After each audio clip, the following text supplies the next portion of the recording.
Next வந்து பார்த்தீங்கன்னா, நம்ம வந்து மிஷின் எப்படி யூஸ் பண்ண போறோம்? மிஷின்ல என்னென்ன சேர்க்க போறோம்? அப்படிங்கிறத பத்தி தான் இந்த வீடியோல நம்ம பார்க்க போறோம். நான் வந்து நார்மலா உஷா மிஷின் தான் வச்சிருக்கேன். பவர் மிஷின் கிடையாது. பிகினர்ஸ்க்கு வந்து பவர் மிஷின் கொஞ்சம் கஷ்டம் தான். ஒரு வேளை பவர் மிஷின் தான் இருக்கு அப்படின்னு நினைக்கிறவங்க வந்துட்டு, பவர கொஞ்சம் கம்மி பண்ணி ஸ்டிச் பண்ற மாரி தான் இருக்கும். நான் வந்து பார்த்தீங்கன்னா, இதில தான் நான் ஸ்டிச் பண்ணிட்டுருக்கேன். எனக்கு பவர் மிஷின் பெஸ்ட்டு தான். பட் இருந்தாலும் இது கத்துக்கும்போது கொஞ்சம் ஈஸியா இருக்கும். இப்போ வந்து ஃபர்ஸ்ட்டு பார்த்தீங்க அப்படின்னா, இதான் ஹேண்ட்லிங். இதுதான் வந்து நம்ம ஹேண்ட் வச்சு ரொட்டேட் பண்ணும்போது கீழே பெடல் போடலாம். நெக்ஸ்ட்டு வந்து பார்த்திங்கன்னா, இதான் பாபின். எக்ஸ்ட்ரா நூல் வந்து பாபின்ல ஆட் பண்ணும்போது அது யூஸ் ஆகும் நமக்கு. இந்த பார்த்தீங்கன்னா தெரியும். இதில தான் பாபின் வந்து ஜாயின் பண்ணணும். ஜாயின் பண்ணிட்டு அதை வந்து ப்ரஷ் பண்ணி நம்ம த்ரெட்டை வந்து ஜாயின் பண்ணுறது. நெக்ஸ்ட்டு வந்து இதுவும் இது 2 இதுவுமே பார்த்தீங்க அப்படின்னா த்ரெட் போடுறது. நெக்ஸ்ட்டு வந்து இது என்னன்னு பார்த்தீங்கன்னா, நம்ம வந்து டைட் பண்ணிக்கிறது. நம்ம ஸ்டிச் பண்ணிகிட்டு இருக்கும்போது நம்ம வந்து டைட் பண்ணிக்கலாம். இது வந்து பார்த்திங்கன்னா எப்போவுமே டைட்டாக தான் இருக்கணும். நெக்ஸ்ட் வந்து பார்த்திங்கன்னா, கீழே நீடில் இருக்குது. இந்த ஃபுட்டர் வந்து பின்னாடி வந்து பார்த்திங்கன்னா நான் காமிக்கிறேன்.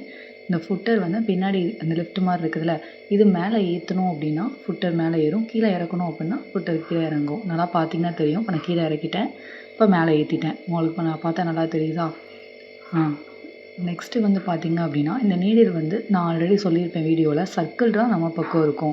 உங்களுக்கு நீடில் மாட்டுறது கொஞ்சம் கஷ்டமாக இருந்தது அப்படின்னா, நான் நெக்ஸ்ட்டு வீடியோவில் எனக்கு நீங்கள் கமெண்ட் பண்ணிங்கன்னா நான் இது பண்ணுவேன்.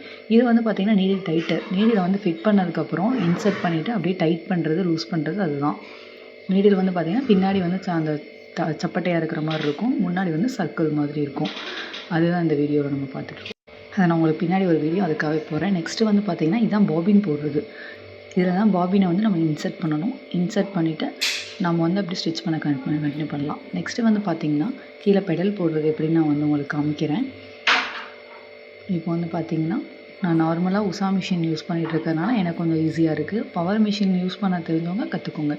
நெக்ஸ்ட்டு வந்து பார்த்திங்கன்னா, இதை வந்து ஹேண்ட்லிங் வந்து இந்த மிஷின் வந்து உங்கள் பக்கம் பார்த்த மாதிரி இருக்கணும். இந்த இது பார்த்தீங்களா, நீங்கள் உட்காந்துருக்கிறப்ப உங்களுக்கு ஃப்ரண்ட்டில் முன்னாடி இந்த பக்கம் பார்த்த மாதிரி இருக்கணும். இப்போ நான் இந்த ஹேண்ட்லிங் ரொட்டேட் பண்ணுறேன். ரொட்டேட் பண்ணும்போது கீழே வந்து ஆட்டோமேட்டிக்காக ஒரு 2 தடவை மட்டும் நம்ம பெடல் போட்டோம்னா போதும். அதே மாதிரி பார்த்தீங்கன்னா, மறுபடியும் ஒரு 2 தடவை சுற்றுறேன். பெடல் போடுதான் அவ்வளோதான்.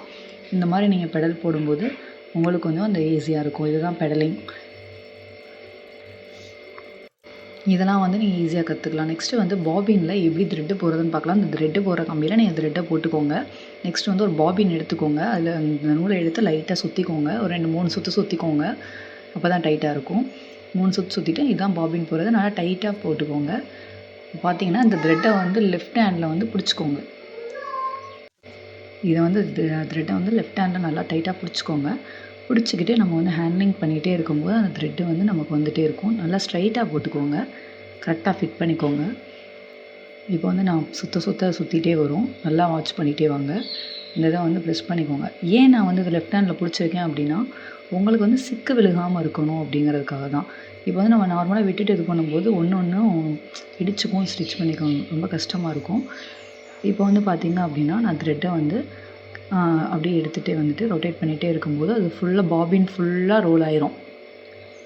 பார்த்திங்கன்னா தெரியும். த்ரெட் இந்த பக்கம் நம்ம மிஷினில் போட்டிருக்க த்ரெட்டும் ஆட்டோமேட்டிக்காக நமக்கு வந்துகிட்டே இருக்குது. இந்த பக்கம் பார்த்திங்கன்னா எடுத்து காட்டுறேன் பாருங்கள். இப்போ இந்த த்ரெட்டை வந்து கட் பண்ணிடுங்க. கட் பண்ணி விட்டுட்டு பார்த்திங்க அப்படின்னா பாபினில் வந்து த்ரெட்டை ஃபுல்லாக சுற்றி இருக்கிறது உங்களுக்கு நல்லா தெரியும். பார்த்திங்களா? இப்போ அந்த த்ரெட்டை ஃபுல்லாக நம்ம எப்படி எடுத்தோன்னு இப்போ நெக்ஸ்ட்டு பாபின் மாட்டுறது எப்படின்னு பார்க்கலாம். இந்த மாதிரி பாபின் கீஸ் வந்தது எடுத்துக்கோங்க. அதுக்குள்ளே வந்து நம்ம வந்து கொஞ்சம் லைட்டாக த்ரெட்டை இழுத்து விட்டுக்கணும். இழுத்து விட்டுட்டு நம்ம பாபின் செட் பண்ணணும். எப்போயுமே கொஞ்சம் த்ரெட்டு வந்து எக்ஸ்ட்ரா எடுத்து தான் விடுவாங்க. அந்த நடுவில் சென்டர் ஹோல் இருக்குல்ல, அந்த ஹோலில் நீங்கள் வச்சுக்கணும். இப்போ வந்து பார்த்தீங்கன்னா, இந்த த்ரெட்டை இழுத்து விட்டோம் இல்லைங்களா, அதை வந்து இந்த இடத்துல எல் ஷேப் மாதிரி இருக்கும். அந்த ஷேப் வழியாக நம்ம கொண்டு வந்து இதுக்குள்ளே கொண்டு வரணும். நல்லா பார்த்தீங்கன்னா தெரியும்.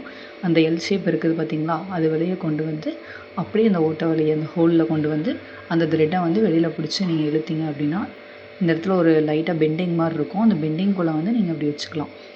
இதுதான் வந்து பாபின் வழியே. இப்போ வந்து த்ரெட்டு கரெக்டாக வந்துருச்சு உங்களுக்கு. இதுதான் பாபின் யூஸ் பண்ணுற ப்ரொசீஜர். நெக்ஸ்ட்டு வந்து பார்த்திங்கன்னா, இந்த பாபின் வந்து நம்ம கரெக்டாக மாட்டியிருக்கோமா இல்லையான்னு பார்க்குறதுக்கு ஆன்டி கிளாக் வைஸ் சுற்றக்கூடாது. கிளாக் வைஸ் சுற்றினா அது கரெக்டு. இப்போ நீங்கள் சுற்றி பாருங்கள். இப்போ சுற்றி பார்த்தோன்னா தெரியும். இப்போ இழுக்கும்போது உங்களுக்கு கிளாக் வைஸ் வரணும். ஆன்டி கிளாக் வைஸ் ரிவர்ஸில் சுற்றுச்சுன்னா அது கண்டிப்பாக தப்பு. எடுத்துட்டு நீங்கள் திரும்ப மாட்டுற மாதிரி தான் இருக்கும். இப்போ வந்து நம்ம கரெக்டாக மாட்டியிருக்கோம். அந்த ஓட்டை வழியாக அந்த நூல் கரெக்டாக இருக்குது. இப்போ வந்து நான் மிஷினில் வந்து இதை ஃபிட் பண்ணி காமிக்கிறேன் உங்களுக்கு. எனக்கு இந்த பக்கம் கொஞ்சம் மிஷின் ப்ராப்ளமாக இருக்கனால நான் வந்து உங்களுக்கு வேறு மாதிரி ஃபிட் பண்ணி காட்டுறேன். ஆனால் நீங்கள் வந்து மேலே இருந்து கீழவும் நீங்கள் ஃபிட் பண்ணலாம். எனக்கு இது கொஞ்சம் ப்ராப்ளமாக இருக்கிறதுனால தான் நான் உங்களுக்கு அந்த மாதிரி காமிக்கிறேன். நல்லா வாட்ச் பண்ணிக்கோங்க. நெக்ஸ்ட்டு வந்து பார்த்தீங்க அப்படின்னா, பாபின் போடும்போது ஊசி வந்து இப்படி இறங்கி இருக்கக்கூடாது. இறங்கி இருந்தது அப்படின்னா கீழே வந்து பாபின் நம்ம போட முடியாது. அதனால் ஊசியை வந்து நம்ம கொஞ்சம் மேலே ஏற்றணும். அப்படிங்கிறப்ப நம்ம ஹேண்ட்லிங் வந்து பண்ணணும். பண்ணும்போது அந்த ஊசி வந்து மேலே போயிடும். பார்த்தீங்கன்னா தெரியும், ஊசி வந்து மேலே போயிடுச்சு. இப்போ நம்ம என்ன பண்ண போகிறோம் அப்படின்னா, பாபின் வந்து ஃபிட் பண்ண போகிறோம். பார்த்தீங்களா, இப்படி தான் பாபின் வந்து இந்த இதில் கீழே கூடி தான் நான் ஃபிட் பண்ணிகிட்ருக்கேன். மேலே அந்த கொக்கி மாதிரி இருக்குல்ல, அந்த ஸ்பேஸ்க்குள்ளே அந்த இது போயிடணும். அந்த மாதிரி நீங்கள் வந்து ஃபிட் பண்ணிட்டீங்க அப்படின்னா உங்களுக்கு வந்து பார்க்குறது கரெக்டாக இருக்கும். நல்லா பார்த்துக்கோங்க, டைட்டாக மாட்டிக்கோங்க. அவ்வளோதான்.